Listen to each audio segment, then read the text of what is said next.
আজকে আমি আপনাদেরকে দেখাবো হোয়াটসঅ্যাপের যে কোনো ফটো কিভাবে আপনারা আপনাদের ফটোশপ সফটওয়্যারে ওপেন করবেন।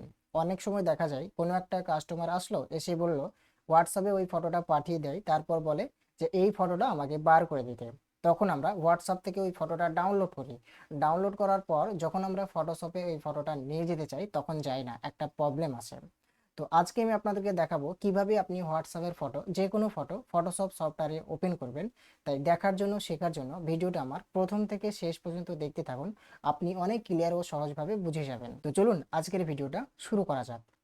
প্রথমত আপনি আপনাদের ডেস্কটপ বা আপনাদের কম্পিউটার স্ক্রিনে চলে আসবেন। আসার পর প্রথমত আপনি আপনার হোয়াটসঅ্যাপটা ওপেন করে নেবেন।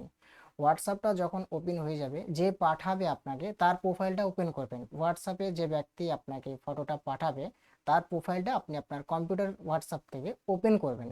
ওপেন করার পর আমি আপনাদেরকে দেখানোর জন্য একটা ফটো দিয়ে দেখাচ্ছি। দেখুন এই ফটোটা আমার হোয়াটসঅ্যাপে পাঠানো আছে। কিভাবে এই ফটোটা আমি ফটোশপ সফটওয়্যারে ওপেন করব আপনি দেখতে থাকুন। প্রথমত যে পাঠিয়েছে তার প্রোফাইলটা ওপেন করবেন, তারপর ফটোকের উপরে একবার ক্লিক করে দেবেন। ফটোকের উপর ক্লিক করার পর এইভাবে সামনে শো হয়ে চলে আসবে ফটোটা। তারপর আপনি মাউসের রাইট বাটনের উপর একবার ক্লিক করে দেবেন। এইখানে ক্লিক করার পর দেখবেন কিছু অপশন সামনে চলে আসবে। আপনি 3 নম্বর অপশনটা ফলো করুন। সেভ অস বলে দেখুন একটা অপশন আছে, সেভ অ্যাস। তো এই সেভ অ্যাস অপশনটার উপরে একবার ক্লিক করে দেবেন। এইখানে ক্লিক করার পর এটা আপনাদের অটোমেটিকই ডেস্কটপে সিলেক্ট হয়ে যাবে। আপনি নিচের দিকে লক্ষ্য রাখবেন, সেভ বলে একটা অপশন থাকবে।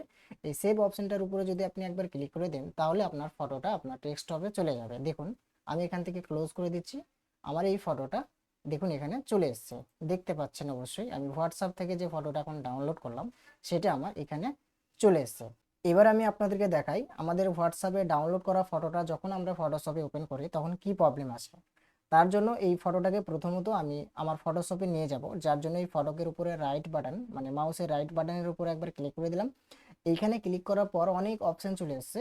আমি এই যে ওপেন উইথ বলে একটা অপশন আছে এরই উপরে মাউস পয়েন্টারটা নিয়ে আসলাম আর ডান দিকে কিছু অপশন শো করলো। দেখুন এই ওপেন উইথের উপরে যখন আমি আমার মাউস পয়েন্টারটা নিয়ে আসলাম ডান দিকে কিছু অপশন সামনে শো করছে। দেখুন এরই ভিতরে আমার ফটোশপ সফটওয়্যারটা আছে, যার জন্য আমি ফটোশপ সফটওয়্যারের উপরে একবার ক্লিক করে দিলাম।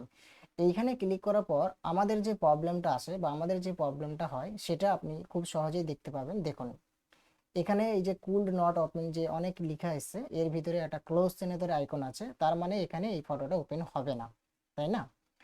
তো আমাদের কি হয়, আমরা তখন ওকে করে দিই। তারপর এখান থেকে যদি আমরা ওপেন করি, দেখুন এখানে আমি ডবল ক্লিক করলাম। এবার যেখানে আমার ফটোটা সেভ করলাম, যেখানে আমার ফটোটা সেভ করেছি সেখান থেকে যদি আমি এখান থেকে ফটোটা নিয়ে নিই দিয়ে এখানে ওপেন করে দিই, তারপরেও কিন্তু এটা ওপেন হচ্ছে না, মানে প্রবলেম হচ্ছে, তাই না? সঠিক নিয়মে ওপেন হচ্ছে না। তো এবার আমি আপনাদেরকে দেখাবো যে কিভাবে এই ফটোটাকে আপনি ফটোশপে ওপেন করবেন। তার জন্য আমার মাউস পয়েন্টারের দিকে ফলো করুন, হলুদ কালারের মাউস পয়েন্টারের দিকে ফলো করুন এবং আমার কথার দিকে ধ্যান রাখুন।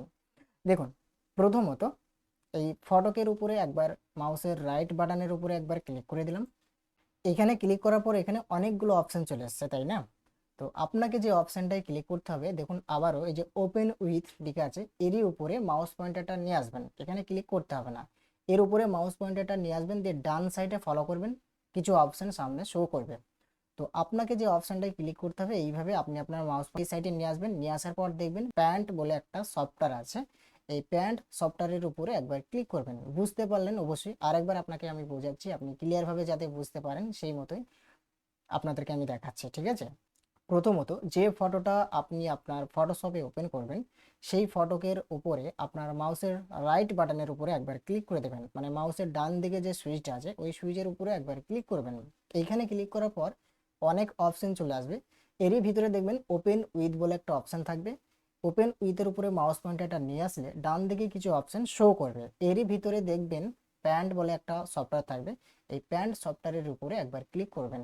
প্যান্ট সফটওয়্যারের উপরে একবার ক্লিক করে দিলেই আপনার ফটোটা প্যান সফটওয়্যারে ওপেন হয়ে যাবে। দেখুন এখানে প্যান সফটওয়্যারে ওপেন হয়ে গেছে আমার এই ফটোটা। তো যার জন্য এবার আপনাকে যে কাজটা করতে হবে, এই প্যান্ট সফটওয়্যারে দেখুন ফাইল বলে একটা অপশন আছে, এই ফাইল অপশনের উপরে একবার ক্লিক করে দেবেন। এইখানে ক্লিক করার পর অনেক অপশন আসবে, আপনি এই 4 নম্বর অপশনটা ফলো করুন। সেভ এস বলে একটা অপশন আছে, এই সেভ এস অপশনের উপরে মাউস পয়েন্টারটা নিয়ে আসবেন, দেখবেন ডান সাইডে কিছু অপশন শো করছে। তো এইভাবে যখন ডান সাইডে কিছু অপশন শো করবে আপনি দেখুন প্রথমকার অপশনের পরের অপশনটা জেপিজি পিকচার। তো আপনি জেপিজি পিকচারের উপরে একবার ক্লিক করে দেবেন। এইখানে ক্লিক করার পর এটা আপনাদের অটোমেটিকলি ডেস্কটপে সিলেক্ট থাকবে। আপনি নিচে দেখুন সেভ বলে একটা অপশান আছে, সেভ অপশানের উপর একবার ক্লিক করে দেবেন। তাহলে সেভ অপশানের উপর একবার ক্লিক করলে দেবেন এখানে ইয়েস বলে একটা অপশান আসবে, একটা নো বলে অপশান আসবে। তো আপনি ইয়েস অপশানটার উপরে একবার ক্লিক করে দিলেই আপনার এই ফটোটা সেভ হয়ে যাবে। দেখুন এই ফটোটা আপনাদের একটা জেপিইজিতে কনভার্ট হয়ে যাবে। দেখুন আমি এখান থেকে ক্যান্সেল করে দিলাম এটা। দেখুন ফটোটা কিন্তু যে হ্যাংটা ছিল, ওপেন হচ্ছিল না, এবার দেখুন ওপেন হয়ে যাবে। তো তার জন্য আবারও আমি এই ফটোকের উপরে মাউস পয়েন্টারটা নিয়ে আসলাম। মাউস পয়েন্টারটা নিয়ে আসার পর মাউসের ডান দিকে যে বাটনটা আছে ওই বাটনের উপরে একবারে ক্লিক করে দিলাম। এইখানে ক্লিক করার পর অনেকগুলো অপশন আছে, এরই ভিতরে ওপেন উইথ বলে একটা অপশন আছে, এই ওপেন উইথ অপশনটার উপরে মাউস নিয়ে আসলাম। তারপরে ডান সাইডে ফলো করলাম, অনেকগুলো অপশন এসছে। এরই উপরে দেখুন অ্যাডোবি ফটোশপ, আপনাদের যে ফটোশপ সফটওয়্যার সেটার নাম এখানে শো করবে। আপনি ফটোশপ সফটওয়্যারের উপরে যদি একবার ক্লিক করে দেন, দেখুন এবার এই ফটোটা ফটোশপে ওপেন হতেই হবে। আপনি খুব সহজ ও সুন্দরভাবে দেখতে পারবেন। দেখুন এবার কিন্তু ওপেন হয়ে গেল, আপনারা অনেক ক্লিয়ারভাবে বুঝতে পারলেন কিন্তু। দেখুন আমি এখান থেকে ওপেন করে দেখাবো, এখান থেকে আমি ক্লোজ করে দিচ্ছি। এরই ভিতর থেকে আমি ওপেন করে দেখাবো এই ফটোটাকে। তো কিভাবে করব, এই ফাঁকা জায়গার উপরে ডবল ক্লিক করলাম। ডবল ক্লিক করার পর যেখানে আমার ফটোটা সেভ হয়ে আছে ওই ফোল্ডারে চলে গেলাম। ফোল্ডারে আসার পর যেখানে ফটোটা রেখেছি ফটোকের উপরে একবার ক্লিক করে যদি আমি এখান থেকে ওপেন করি, দেখুন সেম ভাবে ফটোটা ওপেন হয়ে যাচ্ছে। তাহলে আপনারা অনেক ক্লিয়ারভাবে বুঝতে পারলেন যে হোয়াটসঅ্যাপের যে কোনো ফটো কিভাবে ফটোশপে ওপেন করতে হয়। আশা করি অনেক ক্লিয়ারভাবে আপনারা বুঝতে পেরেছেন এবং আপনাদের ডাউটটা অনেক ক্লিয়ার হয়ে গেছে যে কেন ওপেন হয় না। তো আসল কথা হচ্ছে আপনাদের হোয়াটসঅ্যাপে যখন কেউ কোনো কিছু পাঠায়, ফটো হোক বা কোনো ডকুমেন্টস হোক, যে কোনো পিকচার হোক না কেন, সেটা যখন আপনি আপনার ফটোশপে ওপেন করতে চান তখন ওপেন হয় না। কারণ হচ্ছে ওই ফটোটা জেপিইজিতে কনভার্ট থাকে না। ঠিক আছে, যখনই যে কোনো জিনিসকে আপনি জেপিইজিতে কনভার্ট করবেন তখন সেই জিনিসটা আপনি আপনার ফটোশপ সফটওয়্যারে ওপেন করতে পারবেন। প্যান্ট সফটওয়্যারে নিয়ে গেলাম ফটোটা, ওখান থেকে জেপিজি করলাম, তারপরে আমি ফটোশপ সফটওয়্যারে যখন ওপেন করছি তারপরে ওটা ওপেন হচ্ছে। তাহলে আপনারা অনেক ক্লিয়ার ও সুন্দরভাবে বুঝতে পেরেছেন। ভিডিওটি দেখার পর যদি একটু হেল্পফুল হয়ে থাকেন অবশ্যই একটা লাইক ও কমেন্ট করে জানাবেন। আর যদি আপনি আমার এই চ্যানেলে নতুন হয়ে থাকেন এরকম ধরনের হেল্পফুল ভিডিও পেতে অবশ্যই চ্যানেলটি সাবস্ক্রাইব করতে ভুলবেন না। তো আজকের মতো এই পর্যন্ত, সবাই ভালো থাকবেন, সুস্থ থাকবেন, নিজের খেয়াল রাখবেন। ধন্যবাদ।